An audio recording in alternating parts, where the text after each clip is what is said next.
Showbiz fanatics, Catherine Bernardo sa ganitong paraan binasag ang kanyang katahimikan patungkol sa hindi. Bago tayo tuluyang magpatuloy sa ating updates for today's video, nais ko po muna of course magpasalamat sa lahat ng mga legit na nagmamahal, sumusubaybay at patuloy na nanonood sa lahat ng ating mga updates.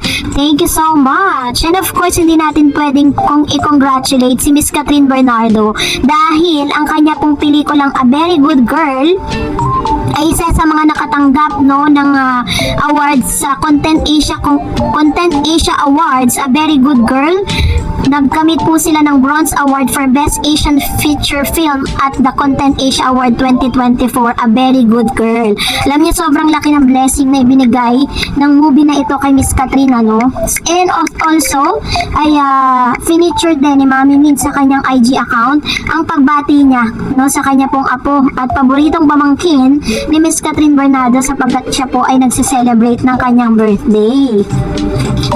Ganito nga in-spend ni Miss Catherine Bernardo ang araw na ito kung saan ay talagang ibinigay niya to para sa kanyang pamangkin dahil parang feeling ko ito yung favorite yung pamangkin pero yun nga, very happy naman ang isang Catherine Bernardo dahil sa dami ng mga blessing na dumating sa kanya at hindi pa inaasahan na magkakamit pa ng award nga yung kanyang A Very Good Girl dahil din po sa movie na yon ay itinanghal din siyang Best Actress. So talagang after the painful moments ng buhay niya ay sunod-sunod nga yung mga blessing na dumating po sa buhay ni Miss Catherine. Kaya naman very thankful and grateful lang isang Catherine sa lahat ng mga blessing na yan. So anyways, eto na, pag-usapan natin to kasi matapos nga po na mapanood natin ang ilang mga pictures, behind the scene photos, videos na nagkalat po sa kaarawan mismo nitong si Dr. Ivy sa kanya pong pa-party, ay binasag na nga po ni Miss Catherine Bernardo ang issue na hindi mamatay-matay noon. Kasi kung matatandaan ninyo sa kasagsagan po ng kasikatan ng Katniel ay talagang sikat na sikat din po ang Jaydeen, talagang nagsasabong po yung mga fans, tsaka yung fans ng Jaydeen at ng fans ng Katniel. Talagang nagkukumpetensyahan sila, lalo-lalo na sa Twitter. But this time, pinakita po ni Miss Catherine Bernardo sa mga photos and videos, nakita nyo na medyo lasing na dyan si Miss Catherine. Nabuo na ang kasiyahan ng mga fans ni Catherine Bernardo at nadinlustre nang finally ay i-follow back na rin ng una ang huli sa Instagram. Kung matatandaan, sinulat natin sa Abante na naunang nag-follow si Nadine kay Kat at after nga ng ilang oras ay ganun na rin ang ginawa ng Asia Phenomenal Superstar kay Nadine. Kwentuhan ng netizens sa Twitter ay mukhang pagising ni Kat ay yun na ang una niyang ginawa. Galing kasi ang dalawa sa birthday party ng isang common friend nila at anniversary ng skin clinic kung saan pareho silang endorser. Mabuti na lang pala at pareho silang nagka-time at dumalo sa nasabing event sa Shangri-La po, the fourth, or else hindi mangyayari ang mulilang pagtatagpo at banding doon. Napagkwentuhan kaya ng dalawa ang napapabalitang pagsasama rin sa isang malaking proyekto? Hopefully, ang pagpapalaw nila sa isa't isa sa IG ang magiging simula ng kanilang pagiging magkaibigan. Samantalang sina Kat at Nads ang sinasabing magkakompetensyang aktres sa kanilang henerasyon. Halos araw-araw ay nagbabangayan sa online world ang mga fans nila. Pero dahil po sa ginawa nilang ito, peaceful na ang lahat.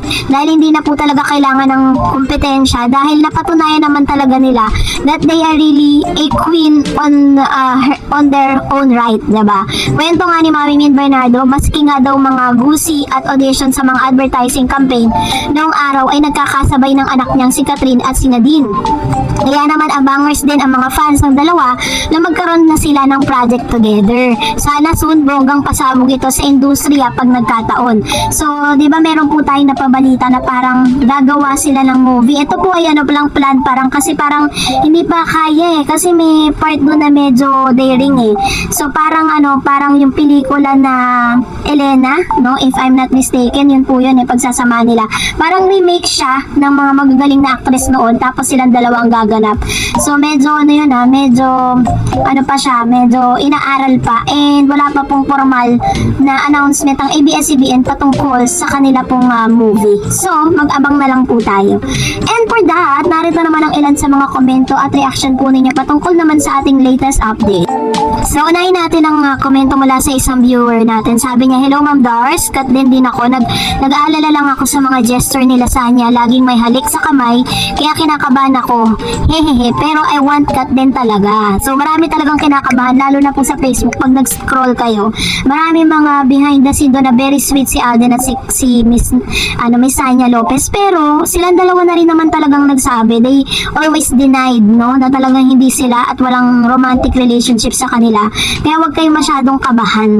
Kasi parang sino ba namang babae ang gugustuhin sa isang lalaki na ilang beses na siyang dininay, diba? Gugustuhin mo pa ba yun? Sabi ni Ma'am Tita Esther Pagay, Alden is insanya. Ginanap lang yung mga mabibigat na shoot sa pulang araw nung panahon ng World War II. Kasi totoo yun, you don't worry po. Tayo mga supporters ng Kat din, naniniwala si Kat na malaki tiwala niya kay Alden. Love na love ni Alden si Kat. Yun yung analysis ko kay Alden. At may respeto si Alden sa family ni Kat. Naniwala tayo sa mga sinasabi ni Alden kasi iba yung samahan nilang dalawa. Love natin sila. Ayun. So naman yung kanyang komento patungkol sa bagay na ito.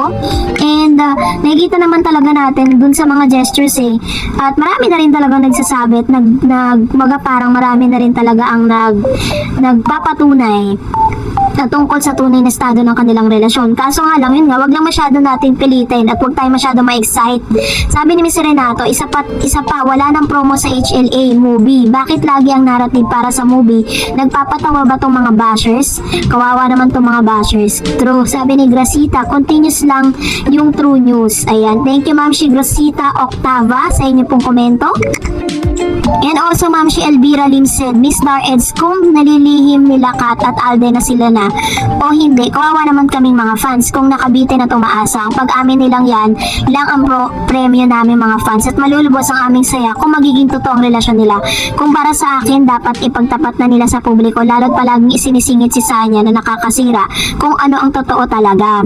Iba sabi naman ni Alden Richards na nangako po siya dito kay Boy Abunda, Mr. Boy Abunda sa kanyang interview once na ready na siya to announce kung sino yung very special girl sa kanyang buhay, magpapapress con siya. Yun yung kanyang pinangako. So, panghawakan na lang natin yun. Sabi ni Ma'am Annabel Belgarde.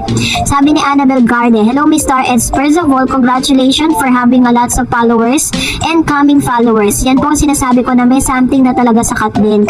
Pag ang girl na hinawakan at niyayakap yung kung di niya type, iiwas yan. At ang boy na may karapatan na sa girl, syempre yakap at hawak at may care na kasama din. At kung wala siyang gusto, hindi mag-effort si boy.